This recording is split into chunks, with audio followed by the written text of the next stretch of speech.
திருப்பஞ்சாக்கையில் காளியம்மன் கோவிலில் வைகாசி திருவிழாவை முன்னிட்டு பக்தர்கள் பால்குடம் எடுத்து திரளான பக்தர்கள் சாமி தரிசனம் செய்தனர். மயிலாடுதுறை மாவட்டம் திருக்கடையூர் அருகே திருப்பஞ்சாக்கையில் காளியம்மன் கோவில் உள்ளது. இந்த ஆண்டு வைகாசி திருவிழா கடந்த 3ஆம் தேதி பந்தக்கால் முகூர்த்தத்துடன் தொடங்கி நடைபெற்றது.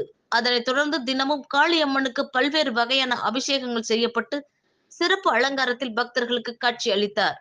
இதனையடுத்து வைகாசி திருவிழா முன்னிட்டு அம்மன் ஆற்றங்கரையில் இருந்து பால்குடம், அழகு காவடி, பறவை காவடிகள் கரக புறப்பட்டு வான வேடிக்கை மேளதாளங்கள் முழங்க தேரோட்டம்